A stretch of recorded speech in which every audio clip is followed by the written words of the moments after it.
welcome to Night Clerk Radio, episode 138, where we're getting back to form. We're doing something I feel like we haven't done in a while. Ross, my co-host, sitting virtually across from me. Hi. Hello. It's me. It's Ross. Yeah, so like a bit of a return to form where we're going to talk about genre, even though I totally swore off genre like a year ago. Man.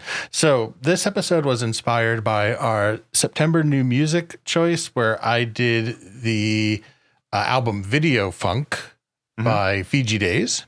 It was my pick for that month. And one of the tags was VHS Pop, which she included. It was if you haven't checked it out, go check out that album. It's good. It's like an interesting blend of like plunderphonics, future funk, VHS pop, and vaporwave in general. And it was like, oh yeah, VHS pop is one of those classic vaporwave genres from the great split I think of, and I don't know, like 2013 or 2014, maybe even a little bit earlier, when they're like, oh well, now there's Mallsoft and now there's future funk. And he kind of took this just fun with plunderphonics and vaporwave. And this happens to every niche genre where you start to hit some critical mass and everyone starts to split off to form think about their genre identity or whatever, for whatever reason. That sort of continues recursively, because then you have like slushwave is now like phaser wave and stuff like that. Oh, it's an inevitable. I'm not big on human nature, but there's clearly a need to overclassify everything somewhere. Yeah, I mean, I think artists need to like separate themselves from, other artists, and that how do you do that? Well, I'm not vaporwave. I'm not slushwave. I'm phaserwave. And so, yeah. And thus it begins the Tower of Babel, but for music. Exactly. So VHS pop, I guess the punchline, and if you want to turn the episode off after 3 minutes or whatever, go for it. The punchline is that vaporwave split, and then there was late night lo-fi, which is like luxury elite, waterfront dining. More modern examples would be like Notorious Secrets, for example. And that's this very 80s, 90s. There's a little bit of an advertising or like fashion aesthetic to it. It's about being like cool and out on the town at night, a little higher class. However, we talked about it a lot in the past. There's a lot of ways you can describe it.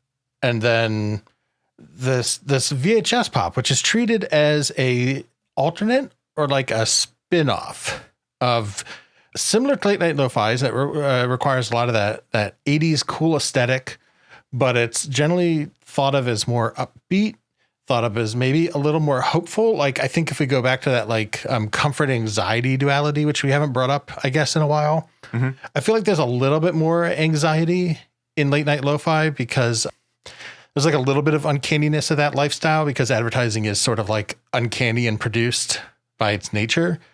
Whereas, maybe there's a little more like you turn the comfort dial a little bit more and you get like VHS pop, because it's a little more like rooted in nostalgia, especially if you think of VHS, depending on your background and your age and your relationship to media.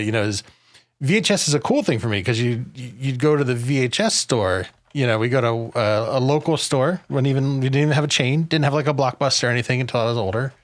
And you wander the shelves and you pick out something to watch with your family, and like that was your media. And everybody had like VHSs they loved. Everybody, like every kid or family had that one weird niche VHS that somehow became like your family's movie, right? Even though most people never even like fucking heard of it, or other people hated it. Like I'm gonna go, my dad inexplicably loved, still does. He's still here. Superman 4, The Quest for Peace, the notoriously bad Canon Pictures. Oh, the one with Superman Man or whatever it was. Nuclear Man, yeah. Nuclear Man, it's super end of canon, like Masters of the Universe. We're running out of money. We don't have enough. We can't even pay our lighting grips for the entire production era of canon. And like watching it as a kid, I loved watching that movie with him. He thought, oh, the special effects are so cool with Nuclear Man, and he gets thrown into the sun and birthed out of it and everything.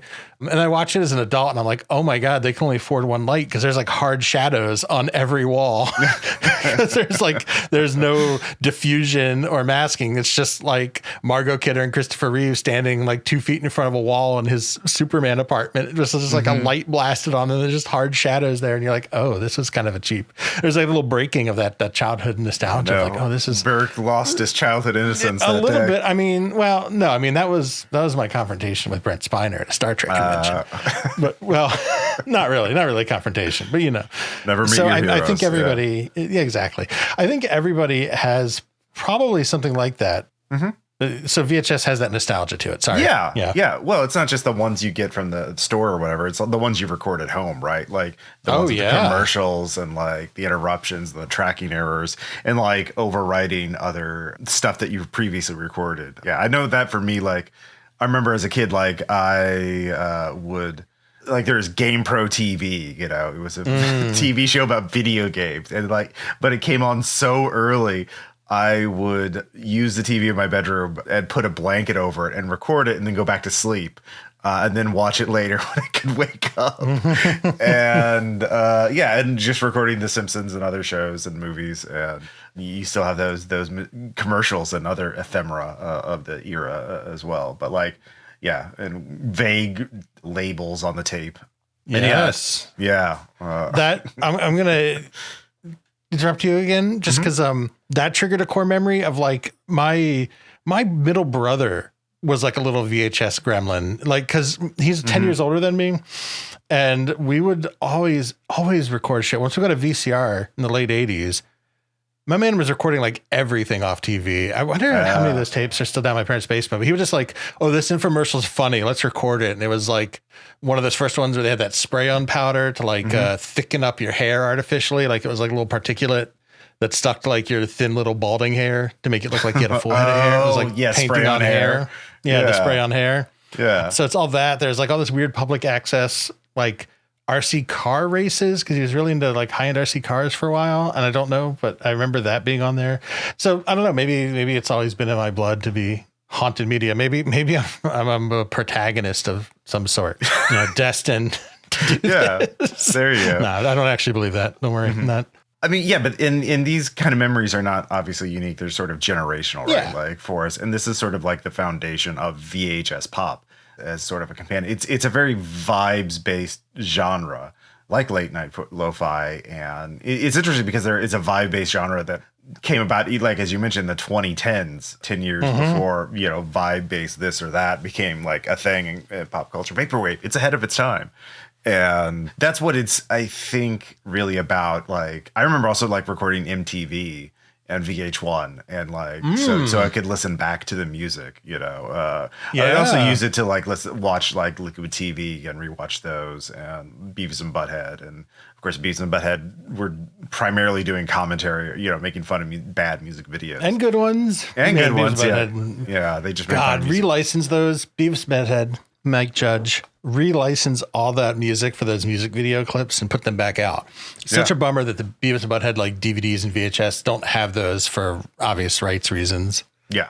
And thank God people recorded those and I know and digitized them. And so you can find them on pirate sites and whatnot, and probably random YouTube clips. But like, yeah. And so this is what this genre is about. It is all of this sort of cultural ephemera and like, but still embedded in our minds. And it's been called a lot to like as a companion genre to late night lo-fi. And as you mentioned, and like late night lo-fi is a more rarefied, like very specific thing. It's like that the TV version of elegance. Like it's New York. It's trying to be, it's late night lo-fi is talking about like the media that's aspirational. Like, oh, you too can be the sophisticated person in a Manhattan fancy restaurant with this cologne or this perfume. A fancy restaurant and silk stockings. Yeah. And like made for TV romantic thrillers, you know, or thrillers in general. And that's sort of like apartment buildings and offices at late at night where lawyers are doing something dangerous, but also sexy.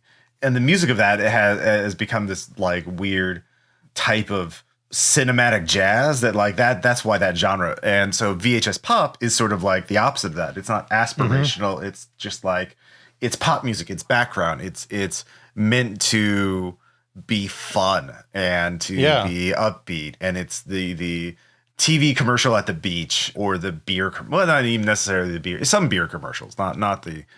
And yeah, so I think that's why they call it a companion genre. So it's focusing on pop music as a memory, as a vibe. And but it uses a lot of the same techniques that late night lo-fi did, which is the stuff that was very popular, that was sort of pioneered in the 2010s. Mm-hmm. Lo-fi sound, plunderphonics based, lots of, and like VHS stuff specifically, like getting that VHS sound, that like sort of off kilter, like hum, and I have that fuzziness to it, but like it's trying to be more danceable and more pop sounding. Mm-hmm. So yeah.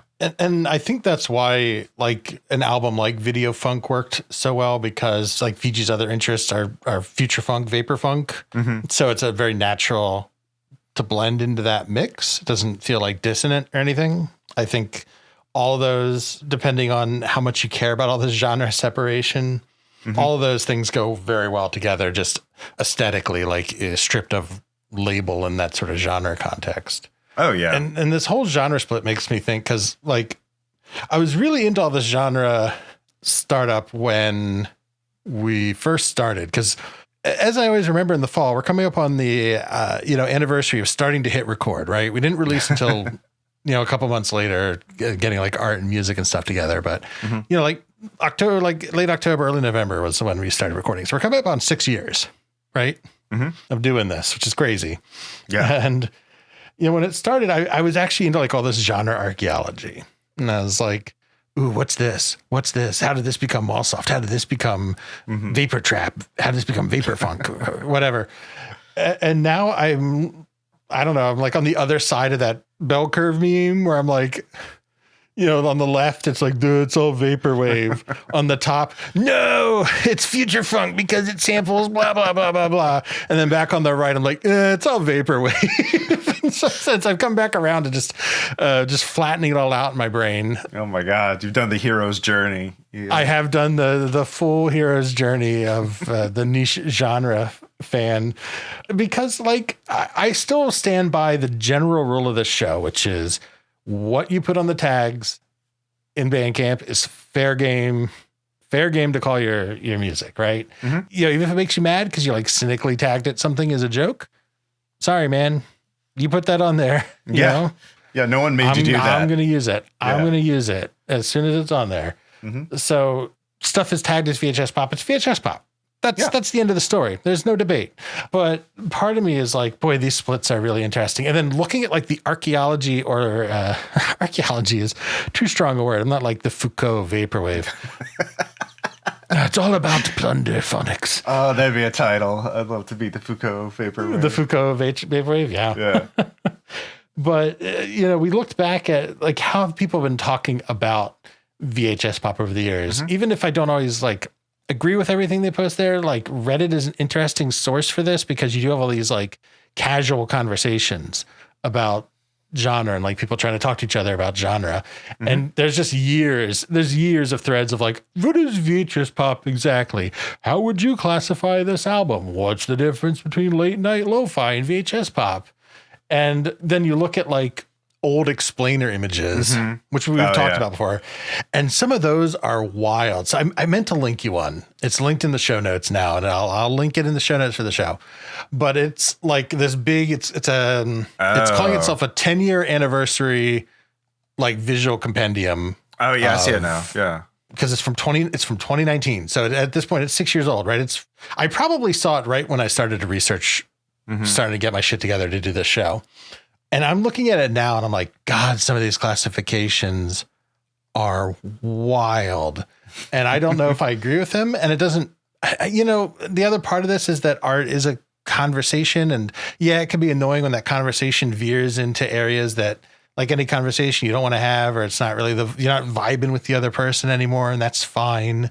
But like the VHS pop on this, I don't like, other than like Epson and some of the big, like obviously big people that have tagged themselves as VHS Pop, they have like Class of 84 by Cat System Core, which is just classic Vaporwave. Surfing by Deep Fantasy by Surfing. Yeah. Like, Slide by George Clanton. Yeah. Like maybe in 2019, but George hates Vaporwave. I don't know if he hates Vaporwave, but like he does not attach himself to that genre. And Slide was like the big breakout album in that regard in terms of moving past like E-Spirit, you know.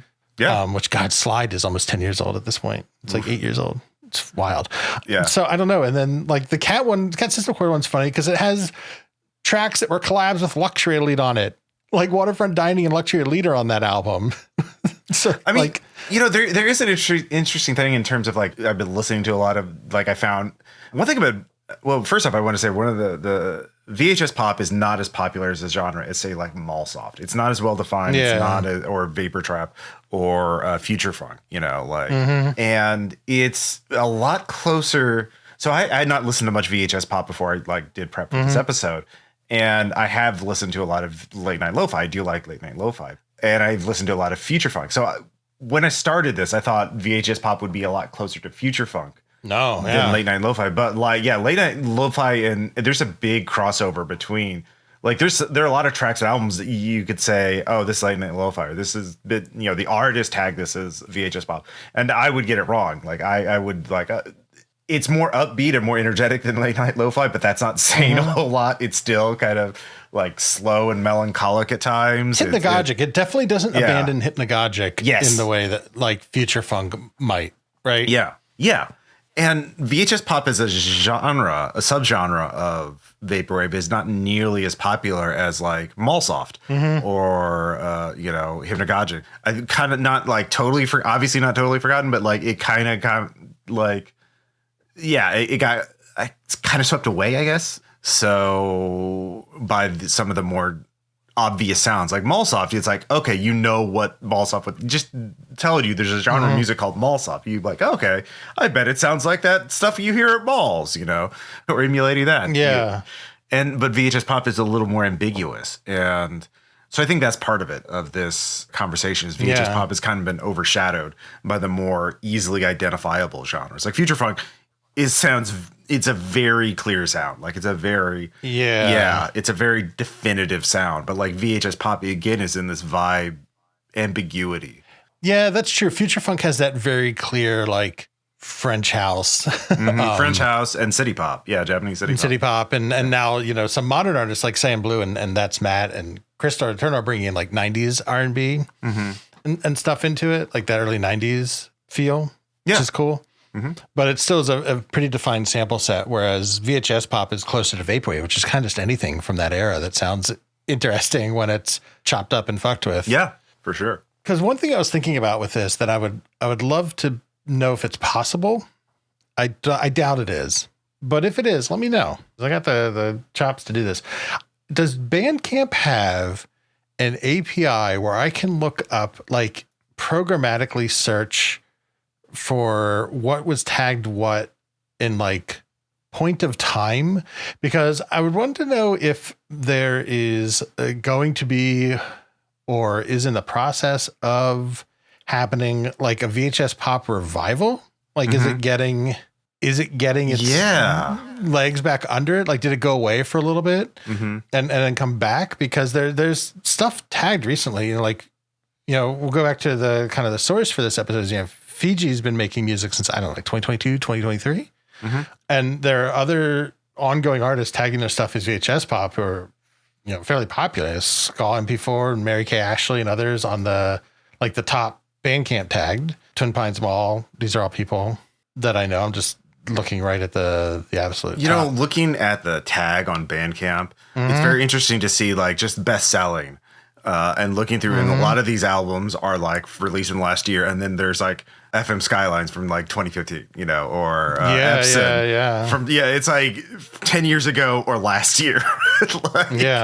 So because on the same page you have Fiji Dust, and then you have FM Skylines on the same. It's Epson and some of these other artists. So it's like mid-teens It's the VHS Pop revival. Like we're just living through that. That's great. Yeah, bring it back. Maybe we need some good spirits these days. Oh yeah, we boy do we. Yeah. Well. Yeah. Not to get political on my Vaporwave show.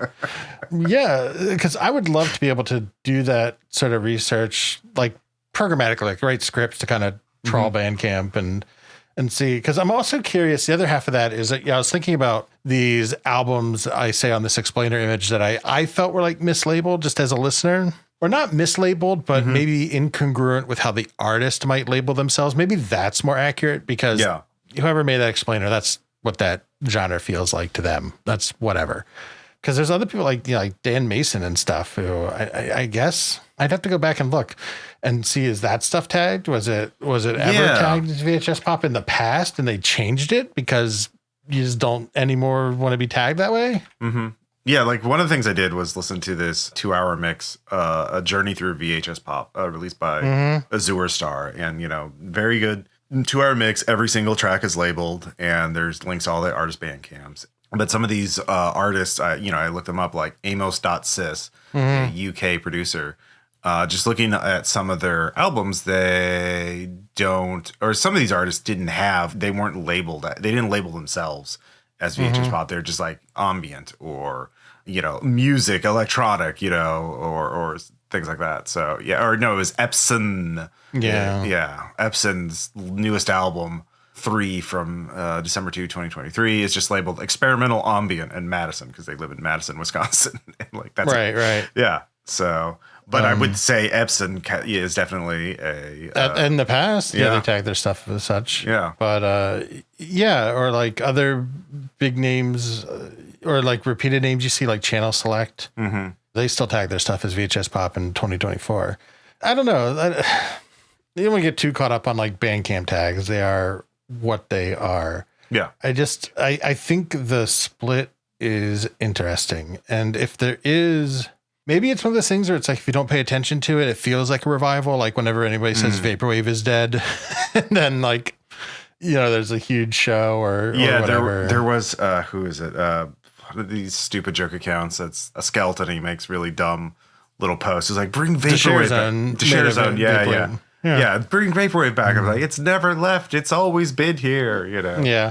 Well, and those are purposely like obtuse kind of weird memes. But still, I think there's probably people that unironically think that. Like, Vaporwave was only in 2013 when Floral Shop was everywhere. Nothing else. And Simpson Wave, and then it disappeared forever.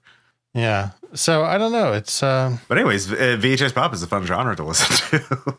Yeah, that's the thing. So one thing I sort of regret in prepping for this episode is not having a more concrete album list that I put together myself and that we can play samples from.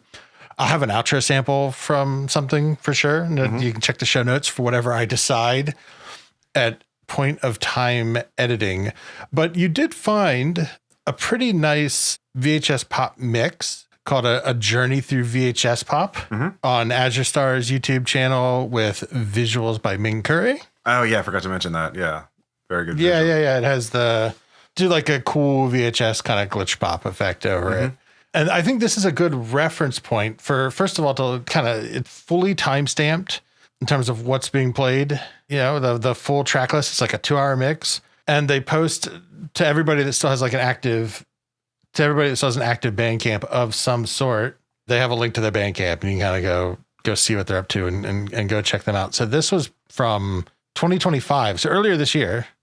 So this is still an interesting, relevant mix. And then also, I'll include a few others, but if you just search like, VHS Pop Vaporwave, I don't know, what? I bet what held this genre back is that Pad Chennington and Frank Chavc never did videos directly about it. That's actually probably it. So Pad, I don't know if that's actually true. Pad Chennington, if you listen to this podcast, please do a thing on VHS Pop and bring it to the masses. Yeah. Yeah, maybe. I don't know. Like, I was just thinking about that because I was looking, I was like, oh, there's no like how to make VHS Pop vid when Frank was doing those like 10 years ago. Yeah. But there's like a ton for Future Funk and Mallsoft and that kind of thing. Yeah. Yeah, Chillwave and everything. Synthwave, baby. Yeah.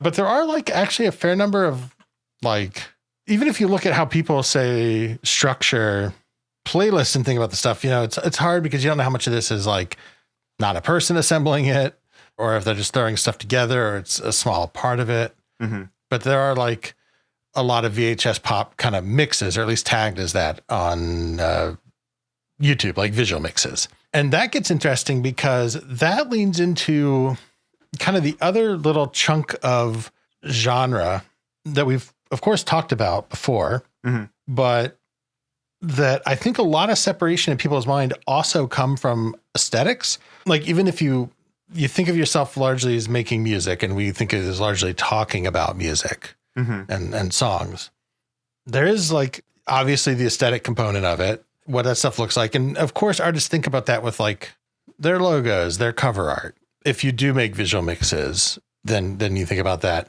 And one thing is that all of the VHS pop ones, or at least have a little bit, do lean heavily into that like NTSC aesthetic mm-hmm. of like scan lines, color bleed, tracking issues, kind of muted colors in some case, or the idea of the VHS. So a lot of these are like VHS shop themed, like I'm going to Blockbuster in 1992. Yeah. Or what would you call like the VHS blank cover art aesthetic of like, oh yeah. Like, oh, here's 3 stripes on my, my VHS tape, like that type of mm-hmm. stuff. The little stickers on the tapes with the, yeah, the little stickers. Oh yeah. There you go. Genre stickers. Oh right? Yeah. Yeah. So we've always attached labels. Oh my God. I know it's a flat circle out there, but I don't know. I just look and see if any of these are pretty reliable. There is like one called 2-Day Rental, which is like VHS Pop and Vaporwave, but there's even like late night lo-fi slipping in there. There's like some Luxury Elite and 18 Karat Affair and stuff sneaking in amongst the Epson and Channel Select. So I don't know. It's all silly to worry about. It's like the ultimate lesson of any of these genre episodes. Mm-hmm. So I think looking ahead, the most interesting thing to me is like, is there a legitimate rise in artists interested in capturing this more like hopeful VHS side? Is it like a lost media thing of like, I think that's partly it. Yeah. Yeah. Like the impermanence of that. Yeah. Yeah. I think analog horror and it's a lost media. I've seen like everything. Yeah. The nostalgia cycle, analog horror. I've seen like people create books and games and other products that specifically ape the look of the VHS box art, mm-hmm, mm-hmm. And so I think, and especially for younger generations, like that never grew up with VHS, it's so exotic and weird and so different compared to what they're used to in terms of media consumption that like it has this mystique about it. So I think that's sort of the appeal as well. But it's still like close enough that they could like find it in thrift stores or in their parents', attic or basement or whatever and dig it out and see what all the fuss was about. And plus, it's this huge gold mine, like 80s and 90s media is abandoned, right? Like, you can throw it up on YouTube and it's not going to get DMCA'd probably because of the one thing, the fussiness and the low res of it means Content ID isn't going to work on it as well, right? And it's this rich, vast archive of commercials and weird schlocky stuff that you can mess around with without fear of having your thing copyright struck. So... And a lot of the same brands are still there, We're still talking about Ghostbusters and all these other big things. So, yeah, like that is interesting. The physical media side of it is kind of a little coda closeout, I guess. Maybe, who knows? Maybe we'll think of other things to talk about because that is a completely understandable response to VHS.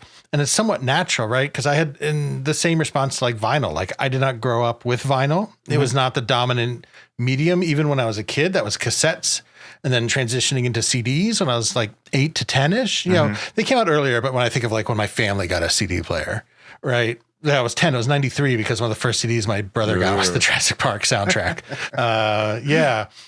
But I still like and am interested in vinyl as its own thing. I like the big art. I love that the cover art is huge. Mm-hmm. It's this big 12 by 12 something or another print. It's got like detailed liner notes. There's always kind of like writes up. My copy of Purple Rain came with a giant Purple Rain poster. Ooh. I know, right? Like a big, like a, it was folded up in that vinyl pressing I got.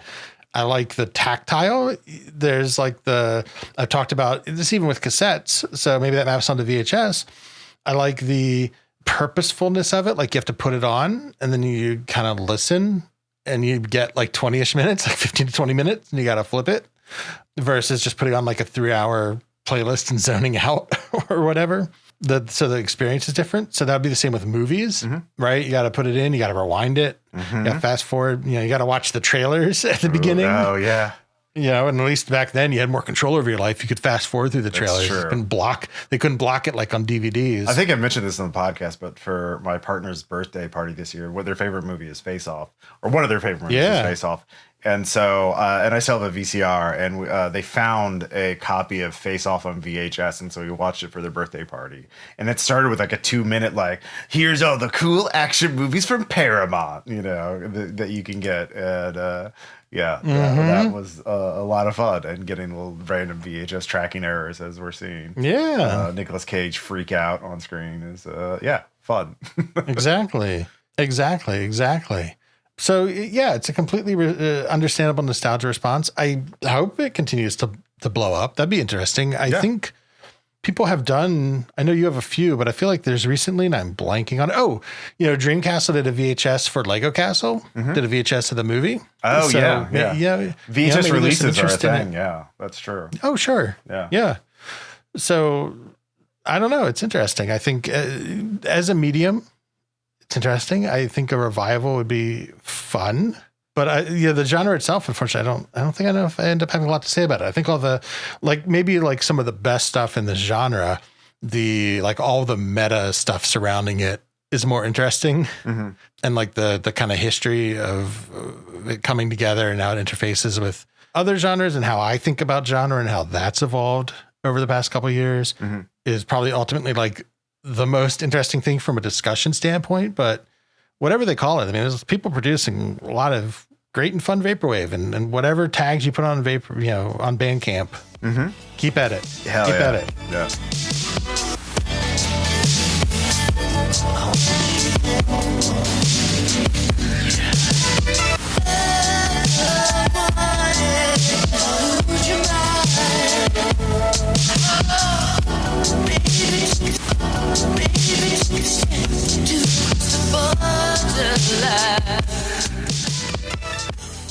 Thank you so much for joining us today as we wander the aisles of our memories. I don't know. Is that too...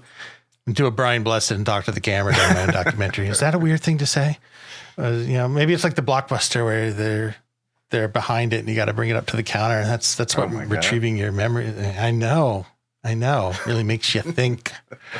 But hey, let us know what you think about Vaporwave and VHS Poppin and how that genre is going these days, or if you have any significant corrections you want to make. I always love to be corrected by people who are definitely more plugged in at the time that a lot of this stuff was forming. Next week, back to new music. It's going to be our November new music episode. I may try to do something fall themed, but I will absolutely not be doing anything turkey and or Thanksgiving themed, I don't think. Thanksgiving wave is not really a thing from what I've seen. It's Halloween and Christmas. We don't. It is. Yeah. Maybe it's the forgotten. Well, there's not really music holiday for Thanksgiving. It also doesn't really get much advertising, right? So there's Halloween decorations are out, candy's out, Home Depot's got their 10-foot skeletons out. And then as soon as Halloween ends, I get Black Friday ads. I've already starting to get my email spam for Black Friday from anybody I've ever bought anything from. You know what we should look for is if there's any What's that? Vaporwave Black Friday album. I was just thinking maybe Mallsoft. Maybe a revisit to what's going on in Mallsoft is most appropriate. Yeah. Certainly it's not the turkey. I don't think there's a lot of turkey wave. No. I would love to be wrong about that though. I would love to find that is one of the things I would love to be wrong about. Yeah. Absolutely. But there's not really Thanksgiving ballads or songs or traditions about it. It's spooky music and Christmas music and Mariah Carey. But I would expect maybe even from TV special, someone to assemble something. Yeah. You know, a little visual album of like Charlie Brown and stuff. Yeah, we'll have to do some research on that. Maybe. I'll look into it. Maybe it'll just end up in the shout outs. But yeah, check that out. And if you like that, you want to hear more of what we do, we have a Patreon, Night Clerk Radio at patreon.com. Yeah. We have 50 some bonus episodes. Most recently, we did our October episode where I let Ross talk about analog horror for 30 minutes. You said some things too, I believe. Yeah, I do say things. No, I talked to. Yeah, but it's just funny how lopsided it is. Maybe I've been joking about doing a Star Trek episode. I haven't written. I feel like I should bring you on the Star Trek episode so you have nothing to say. Yeah. Well, you have someone to talk to. Like, yeah. That's true. Yeah. That's true. Maybe for November we'll think about it. I've tried doing the solo podcasting. It's not fun. It's not nearly as fun as a conversation. I actually liked it. I did that mountaineering episode when you were in Japan. This is the longest outro ever. When you were in Japan last November, I did the solo episode on mountaineering. I actually thought it was fine. Okay. I didn't mind rambling into a microphone once I got going. Once I got over the weirdness of it, like the first minute. Yeah. It was fine. You just kind of got to get over the weirdness. Yeah, I just kind of pretended you were there. Yeah, I think it was kind of pretended. Okay. That somebody else was listening. But yeah, maybe we'll see what we do in November. Great. You can also find us at Night Clerk Radio, primarily on Blue Sky. That's what we'd prefer. But there is, I don't know, Instagram and Facebook and all that other stuff wherever you do like to hang out. YouTube, Night Clerk Radio at YouTube, at gmail.com, et cetera, et cetera. Reach out to us however you'd like. Wherever you do check us out, be great if you hit whatever little signifier they got, the likes, the hearts, the thumbs up, the reposts, whatever. It really helps a lot. Word of mouth and just that building community. Go out there, rent some VHS tapes with friends, and check out some great Vaporwave. Hell yeah. So thank you once again, and we'll catch you next time. Bye. Bye.